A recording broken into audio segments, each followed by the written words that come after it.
this is Kailash and welcome again to my YouTube channel The Tuition Point. So today we will study about exercise 4.3 and here is question number 6. If the work done by a body on application of a constant force is directly proportional to the distance traveled by the body. हमें क्या दे रखा है? Work done they रखा है. अब work done किया गया किसी बॉडी पे, उसमें कांस्टेंट फोर्स है और डायरेक्टली प्रोपोर्शनल किसके अकॉर्डिंग है? ये distance travelled by the body, जो डिस्टेंस कवर की हमने उसके डायरेक्टली प्रोपोर्शनल दे रखा है. फोर्स में कांस्टेंट दे रखा है. Express this in the form of an equation in two variables and draw its graph in the same by taking constant force as 5 unit. हमें कांस्टेंट फोर्स लेना 5 यूनिट और हमें दो सिचुएशन दे रखी है जिसके अंदर हमें क्या करना है? ग्राफ ड्रॉ करना है और इक्वेशन बनानी है. Also read from the graph the work done when the distance travelled by the body is 2 unit and 0 unit. ये दो पार्ट दे रखे हमें. जब हमारा ग्राफ ड्रॉ कर लेंगे उसके बाद हमें क्या करना है? Distance travel. ये डिस्टेंस ट्रेवल दी गई है हमारे पास 2 यूनिट और 0 यूनिट. तो हमें क्या रीड करना है? इस ग्राफ से वर्क डन को रीड करके बताना है कि हमारा वर्क डन कितना होगा अगर डिस्टेंस हमारी ये. तो सबसे पहले हमें क्या दे रखा है? डिस्टेंस ट्रेवल लेट कर लेते हैं. डिस्टेंस ट्रेवल हमारी हो जाएगी डिस्टेंस ट्रेवल, इसको हम x मान लेते हैं और वर्क डन को मान लेते हैं y. कोई भी हमने कांस्टेंट फोर्स कितना दिया हुआ? 5 यूनिट. तो हमारा कांस्टेंट फोर्स हो गया 5. अब इसने क्या कहा है? Work done is directly proportional to distance travelled. तो वर्क डन है हमारा y और डायरेक्टली प्रोपोर्शनल किसके? डिस्टेंस ट्रेवल्ड की. ये हमारी x. तो y डायरेक्टली प्रोपोर्शनल का साइन हटाने के लिए हम क्या यूज करते हैं? कोई भी कांस्टेंट हमें दे रखा है 5 इक्वल टू हमारा क्या आ जाएगा? 5x. ये हमारी होगी इक्वेशन. अब इसमें से हम टेबल बनाएंगे. एक x और y की कोई भी दो वैल्यू लेंगे, उसका हम ग्राफ ड्रॉ करेंगे. यहाँ पे ये हमारा x हो गया, ये हमारा y हो गया. अब यहाँ पे अगर हम x की वैल्यू 0 लेते हैं तो y की वैल्यू क्या हो जाएगी? 0 हो जाएगी. अगर हम x की वैल्यू 1 लेके चलते हैं तो y की वैल्यू 5 हो जाएगी. ये हमारा टेबल हो गई. अब इस टेबल से हम यहाँ पे ग्राफ ड्रॉ करेंगे. सो हमने ये ग्राफ ड्रॉ कर लिया. ये हमारा x एक्सिस हो जाएगा और ये हमारा हो जाएगा y एक्सिस. अब यहाँ पे इसको पॉइंट लेते हैं. x और y दोनों की वैल्यू क्या है? 0 है. तो ये हमारा ओरिजिन पॉइंट हो जाएगा. यहाँ पे दोनों की वैल्यू क्या है? 0 और 0. ये पॉइंट हो गया. सेकंड पॉइंट क्या है? x की वैल्यू अगर हमारी 1 है मीन्स यहाँ पे, तो y की वैल्यू क्या है? 5, जो वो हमारी हो जाएगी यहाँ पे. तो सेकंड पॉइंट हमारा हो जाएगा यहाँ पे. इन दोनों को हम ज्वाइन कर देते हैं.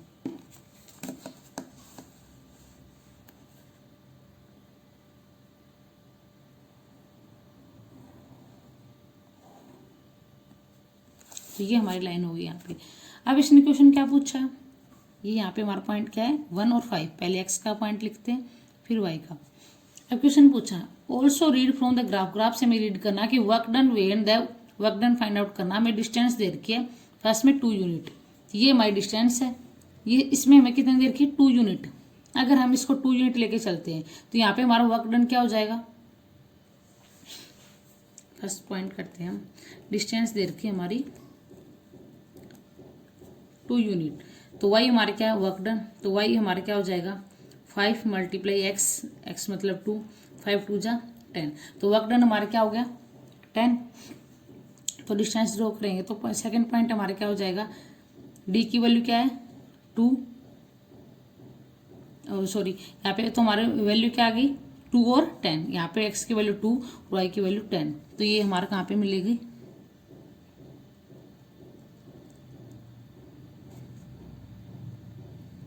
ये हमारा पॉइंट हो जाएगा 2 और 10. तो ये इसको क्या कर रहे हैं? वेरीफाई कर रहे हैं. सेकंड हमारी 0 दे रखी है. अगर हमारी x की वैल्यू 0 दे रखी है, डिस्टेंस ट्रेवल डिस्टेंस हम x को लेकर चले हैं, तो सेकंड में हमारा क्या दे रखा है? डिस्टेंस अगर 0 दे रखी है, ये 0 हो गई तो y हमारा क्या हो जाएगा? 0 हो जाएगा. तो सेकंड पॉइंट हमारा यही हो जाएगा 0 और 0. सो ये ग्राफ हमें ड्रॉ करना था और इसकी क्या निकालनी थी? वर्क डन बताना था. सो ये था हमारा क्वेश्चन नंबर 6. अब हम करते हैं क्वेश्चन नंबर 7. नाउ हमारा क्वेश्चन नंबर 7 है.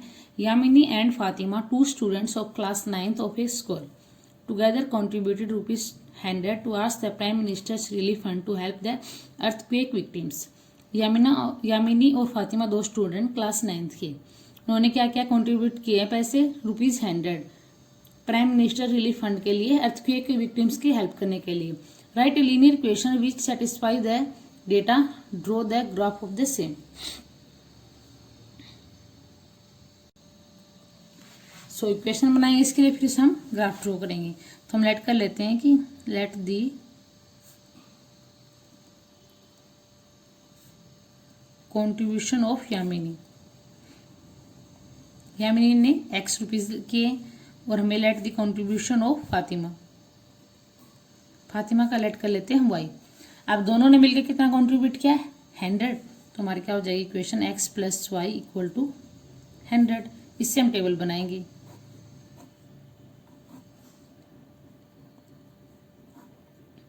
अगर दोनों हम लेट कर लेते हैं X की वैल्यू 50 है तो Y की वैल्यू 50 होगी. अगर हम X की वैल्यू लेट कर लेते हैं 60 है तो Y की वैल्यू क्या हो जाएगी 40 हो जाएगी. सो ये हमारा हो गया टेबल. अब हम इसको ग्राफ पे ड्रॉ करते हैं. सो ये हो गया हमारा ग्राफ. यहाँ पे हमने 10 के मल्टीपल में लिए क्योंकि यहाँ पे 1 2 3 लेंगे तो ज़्यादा हो जाएगा. सो ये हमारा हो गया ग्राफ. ये X एक्सिस और ये Y एक्सिस. तो X और Y की वैल्यू फर्स्ट में दे रखी 50-50. तो 50 मीन्स यहाँ पे और इसका यहाँ पे हो जाएगा हमारा. तो पॉइंट हो जाएगा हमारा यहाँ पे 50-50 दोनों की वैल्यू. सेकंड पॉइंट है हमारा X की वैल्यू 60 है यहाँ पे और Y की वैल्यू 40 है. 60 एंड 40 ये वाला पॉइंट हो जाएगा हमारा 60 और 40. इन दोनों को हम ज्वाइन कर लेते हैं. सो ये आ गई हमारी रिक्वायर्ड इक्वेशन. ये इसका ग्राफ ड्रॉ करना था. ये हमारी लीनियर इक्वेशन हो गई और इसका ग्राफ हो गया. तो ये था हमारा question number 7. I hope you understand well. If you have any doubt please ask in comment section. अब हम करते हैं इस एक्सरसाइज का last question, question number 8. Now हमारा क्वेश्चन नंबर 8 है. In countries like USA and Canada temperature is measured in Fahrenheit, whereas in country like India it is measured in Celsius. Here is a linear equation that convert Fahrenheit into Celsius. ये हमें equation दे रखी है जो कुछ country में हमारे जैसे USA और कनाडा हो गए वहाँ पे मेजर करते हैं टेम्परेचर को फ़ारेनहाइट में, और हमारी कंट्री जैसे इंडिया में किस में मेजर करते हैं सेल्सियस में. तो यहाँ पे एक लीनियर इक्वेशन दे रखी है जो कि फ़ारेनहाइट को किस में चेंज करती है कैल्शियम में, सॉरी सेल्सियस में. तो ये हमारी क्या हो जाएगी लीनियर इक्वेशन हो जाएगी. दे रखी है इन्होंने. अब हमें इस इक्वेशन के अकॉर्डिंग क्या दे रखा है, draw the graph of linear equation above using Celsius for X axis and Fahrenheit for Y axis. हमें इस इक्वेशन के लिए क्या करना है, ग्राफ ड्रॉ करना है जहाँ पे हमें X एक्सिस पे क्या लेना है सेल्सियस और Y एक्सिस पे क्या लेना है फ़ारेनहाइट. तो हम इसके इस इक्वेशन के अकॉर्डिंग ये इक्वेशन लेके एक ग्राफ ड्रॉ करते हैं. सो ये इक्वेशन दे रखे हैं F = 9/5C + 32. इसके लिए हम ग्राफ ड्रॉ कर रहे हैं. X एक्सिस पे ये लेना हमें सेल्सियस और Y एक्सिस पे फ़ारेनहाइट. तो यहाँ पे हम लेट कर लेते हैं. अगर हम यहाँ पे C की वैल्यू 0 लेके चलते हैं तो ये हमारा पूरा 0 हो जाएगा. F की वैल्यू आ जाएगी 32. तो फर्स्ट पॉइंट हो गया हमारा 0 एंड 32. सेकेंड हमें लेके चलना, अगर हम F को 0 ले लेंगे तो यहाँ पे हमारी C की वैल्यू क्या आ जाएगी, थोड़ी लेंथी और पॉइंट में भी आएगी और माइनस में भी आएगी क्योंकि 32 सेट जाएगा तो माइनस में. तो हमें ऐसी वैल्यू लेनी है कि इनकी मतलब कि मेजरमेंट करें तो आसपास ऐसे नंबर आए कि हमें ग्राफ पे ड्रॉ करने में थोड़ा इजी हो. तो हम क्या करेंगे यहाँ पे, अगर हम यहाँ पे इसकी वैल्यू अगर हम 5 ले लें यहाँ पे तो 5 से 5 कैंसिल आउट हो जाएगा. तो ये हमारे लिए थोड़ा इजी रहेगा. तो C की वैल्यू हम क्या लेके चलते हैं 5. तो F हमारा क्या हो जाएगा 9/5 × 5 + 32. 5 से 5 कैंसिल आउट, 32 + 9 हो जाएगा 41. तो ये हमारा हो जाएगा 41. तो ये हमारा थोड़े पास में है तो हम इसको ग्राफ को ड्रॉ कर लेते हैं. अब ग्राफ बना लेते हैं हम इसके अकॉर्डिंग. सो ये हो गया हमारा ग्राफ. ये X एक्सिस ये Y एक्सिस. X एक्सिस पे हमारा है सेल्सियस और Y एक्सिस पे हमारा क्या है फ़ारेनहाइट. तो इसको हमारे क्या 32 41 इसमें दे रखे तो हमने 10 की फॉर्म में ले लिया ये, और ये 0 से 5 तक की वैल्यू दे रखी तो हमने 1 2 से लेकर 6 तक वैल्यू ले ली इसकी. अब हम ड्रॉ करते हैं. X की वैल्यू 0 है तो Y की वैल्यू क्या 32. अब यहाँ पे 30 है तो 32 यहाँ पे ही हो सकता है, तो हमारा और x की वैल्यू 0, तो पहले फर्स्ट पॉइंट यहीं आ जाएगा हमारा, ये हो जाएगा 0 एंड 32। अब सेकंड पॉइंट में x की वैल्यू 5 है मीन्स यहाँ पे, एंड y की वैल्यू 41। अगर ये यहाँ पे 40 है तो 41 इससे थोड़ा सा आगे होगा, तो ये हमारा 41 ही आ जाएगा यहाँ पे, और ये 5 हो जाएगा हमारा यहाँ पे।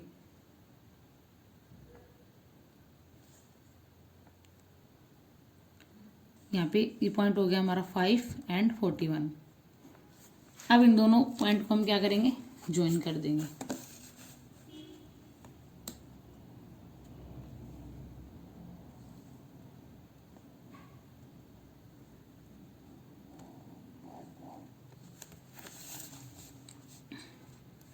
सो ये आ गया हमारा पॉइंट, ये हमारी आ जाएगी लाइन। लाइन हम क्या दे रखे हमें, f equal to 9/5c plus 32। So ये था हमारा क्वेश्चन नंबर 8 का फर्स्ट पार्ट। अब हम करते हैं इसका सेकंड पार्ट। नाउ हमारा सेकंड पार्ट है इसका, if the temperature is 30 degree Celsius what is the temperature in Fahrenheit. हमें सेल्सियस में टेम्परेचर दे रखा, हमें फारेनहाइट में फाइंड आउट करना है। सो ये हमारी क्वेश्चन दे रखी है, तो फारेनहाइट में हमारा क्या हो जाएगा 9/5 इंटू सी की वैल्यू कितनी दे रखी है 30 डिग्री सेल्सियस, 30 हो गया, प्लस 32, तो 5 6 जा 30, 9 6 जा 54 प्लस 32, 4 + 2 6, 5 + 3 8, 80 डिग्री। तो फारेनहाइट में हमारा कितना हो जाएगा टेम्परेचर 86 डिग्री। अब करते हैं हम इसका थर्ड पार्ट।